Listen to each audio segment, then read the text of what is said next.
Hey everybody, Brian Brooks here from the Idaho Wildlife Federation. Welcome back to the weekly legislative recap where we talk about everything that moved through the legislature the past week that has to do with fish, wildlife, hunting, fishing, public lands, and access, and I try to talk to you about it as fast as possible so you can get to enjoying your weekend.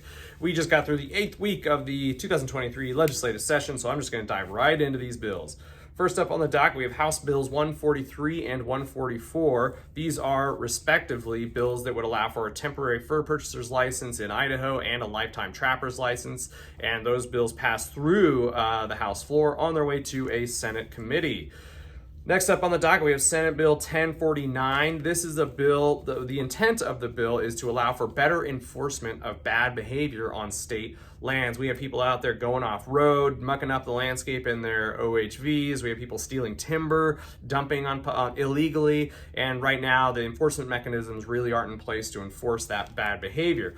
So the intent is to ratchet that stuff up, but it has been expressed from certain law enforcement perspectives that perhaps it lacks some due process and may not result in better enforcement. So although we support the intent of this bill, we do hope that some language is added in a subsequent bill, if not this session, then definitely next session, to really button this up and address some law enforcement concerns.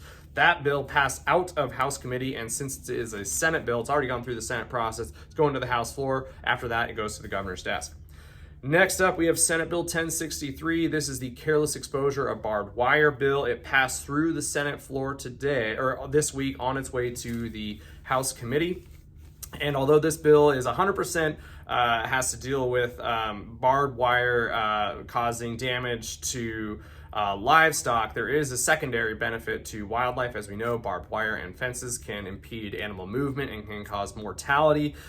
So there's a secondary benefit to wildlife, so that's why we are supporting this bill. Last up, we have a bill that was printed this week, just today actually, Friday the 3rd of March. It doesn't have a bill number, and what this bill would do is it would allow Fish and Game to start the conversation with the public about whether or not the public wants to establish and how we might establish any shed hunting seasons. This bill does not establish shed hunting seasons. It is a response to other states establishing seasons, and likely those folks, especially Utah and Wyoming, being pushed into Idaho and increasing the already fairly significant human pressure that we put on our deer and elk herds in the spring in order to find sheds. This can cause mortality, and this is a time of year when elk and deer already have depleted. They're at the bottom of their fat reserves and are really sensitive. And especially in years like this year when we have really heavy snow, for instance, in southeast Idaho right now, we have deer that are trying to deal with 4 to 5 feet of snow right now when they have zero fat left in reserves. It's a very bad time for the snow to fall. So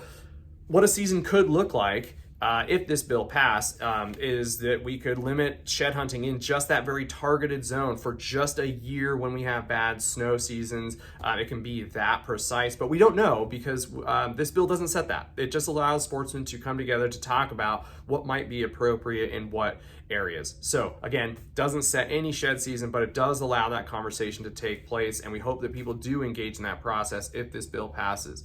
For those reasons, and because we really want to take a macro look at this and zoom out and look at the impact of shed hunting in these bad winters on our herds, we do think it's a valid conversation, so we're supporting this bill. And again, a reminder, I'm going to say for the third time, it does not set any seasons. It just allows that conversation to take place. And we may find in those conversations that people don't support these seasons at all, but we want that conversation to take place.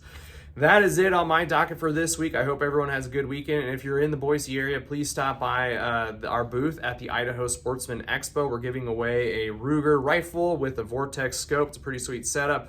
I hope to see you there. Take care.